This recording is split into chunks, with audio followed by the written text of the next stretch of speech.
Now that we've talked about some screenwriting basics, in this chapter we're going to do like a case study and dig a little bit deeper into the story and script of The Assurance. Before going forward, I strongly recommend watching the movie, The Assurance, which you'll find at the beginning of this training series. In this movie, we're going to look at our original script, which is the version of the script that we actually filmed during production. This was very different from the script that created the final movie. In post-production, we decided to scrap our plans, completely re-edit the film, change the protagonist, and more. We edited the film down from almost 14 minutes to under 7 minutes. I'll give you an overview here, and then we'll look at why we changed it so drastically later on. In the original story, the older sister Tayani did the voiceover, and she was also the protagonist. We still started with Cordeya after Tayani left her in the wilderness, with a very powerful narration by Eva Jane, who played Tayani. After we got to the shot of Cordeya cooking her dinner, Tayani gave us most of the exposition about the world. Another big part of the old story was that the women were barren. After the intro, we started the core of the film, which was one really big flashback. The main characters are in the hut. Cordeya wants to go on a journey, and Tayani postpones it. And this is Act 1, life as it always was. Tayani hides Cordeya from the public eye. Then we see Tayani go into town with Cordeya hidden in her cart. We see the world a bit, and while Tayani is distracted, Cordeya sees an apple dropped by a villager and falls out of the cart trying to pick it up.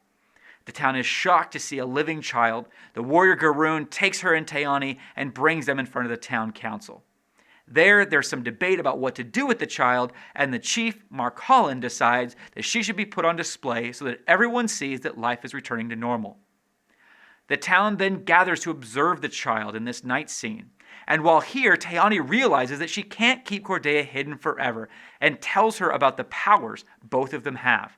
She creates an explosion as both a teaching tool for Cordeya and a distraction to sneak away with her. They flee into the wilderness after the explosion, but a group of hostile townspeople hunt them down. Cordeya and Tayani make it to a clearing where they assume that they're safe, but Tayani sees in the distance the people looking for them. So she says a quick goodbye to Cordeya and distracts the bad guys so Cordeya can serve her purpose. The guys here in the background were actually removed in post-production for the final version of the film, which we'll look at how to do in the upcoming training courses on visual effects. Then we cut back to Cordeya with the fish as kind of a bookend to this big flashback, and then we rejoin her on the rest of her journey. It's worth it to note that Tayani's voiceover here was very powerful and well performed by Eva Jane. It was actually the biggest reason to leave the story as it was. In the beginning of the film, Tayani says, "Our people do not have much, so we tend to hold on to that which is most precious to us."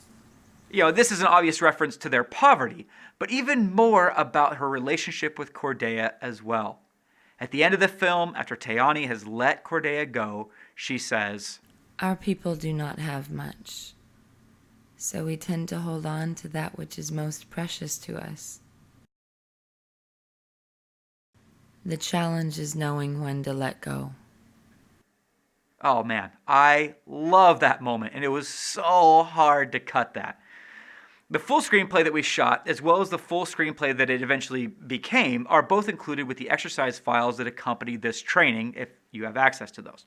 There are also other drafts included as well, in case you kind of wanted to go through these versions and see what we changed.